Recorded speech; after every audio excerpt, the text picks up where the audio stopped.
uddannet glukose. Overordnet set, så ser den sådan her ud.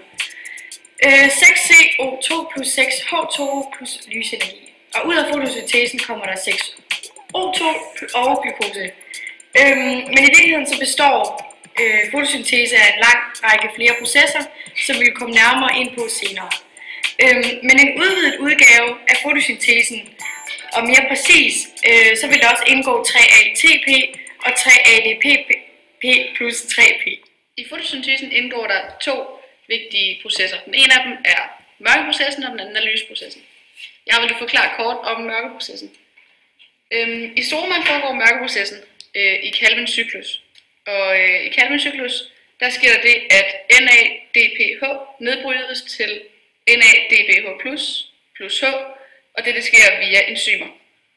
Planten optager CO2 fra omgivelserne gennem dens læbeceller. Ud af det her, eller gennem i hele Calvins cyklusen, opnår vi en reaktionsligning, som lyder CO2 plus 4H plus ATP. Ud af det kommer der et kulhydrat plus H2O plus ADP plus P. Den sidste del, ADP plus P, videregives til lysprocessen. Ved lysprocessen rammer sollyset klorofylet, som også er et pigment inde i thylakoidernes membraner.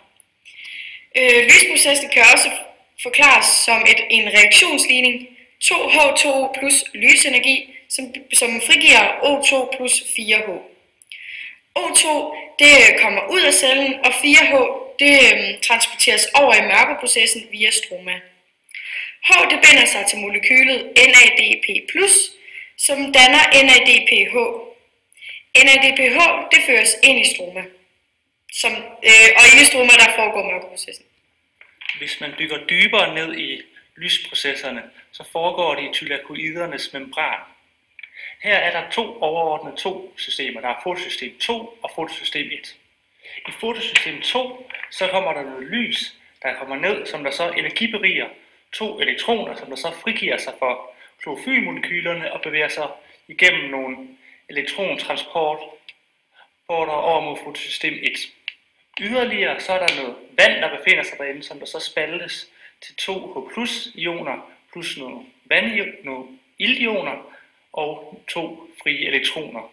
Elektronerne går op i fotosystem 2 igen, så ladningsgradienten bliver normal, og fotosystem 2 kan virke endnu en gang som før. H+, det bliver inde i selve thylakoidet, som det så forhøjer selve ladningen derinde, som der så bivirker noget senere, og ilten bliver så udskilt som tidligere selv O2. I fotosystem 1, der indfanges der også noget lysenergi, hvorved 2 elektroner igen vrister sig løs, og de 2 elektroner de transporteres via elektrontransportører til NADP+. Og herved der kan der ske en reaktion med H+, og NADP+, som så danner NADPH. NADPH det fører så videre til mørkeprocessen. I det de 2 elektroner føres videre gennem elektrontransportører op til NADP+, der vil der så samtidig blive trukket 2 H+ ioner ind i membranen, altså ind i cellen, fordi at der vil være en negativ ladning så tæt på membranen. Det vil altså sige, at hver gang 2 elektroner energiberiges til lysprocessen, så dannes der 4 protoner i thylakoidet. Derved så vil der opstå en koncentrationsforskel inde i membranen, altså uden for membranen, hvorved der så også er en koncentrationsgradient.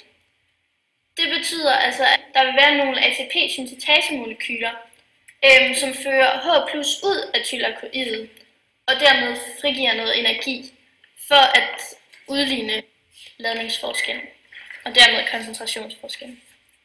Derudover så vil der hver gang, at 4 protoner, altså H+-ioner, føres ud af cellen, så dannes et ATP-molekyle, fordi der vil være noget energi til at kunne danne ATP ud fra ADP plus og P.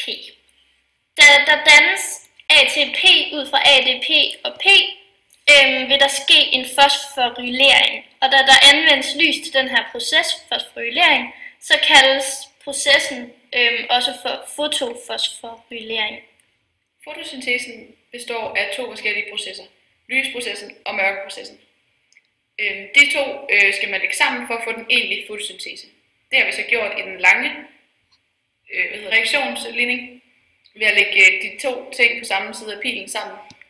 Den kan vi reducere ved at de to 4H går ud med hinanden på hver sin side af pilen.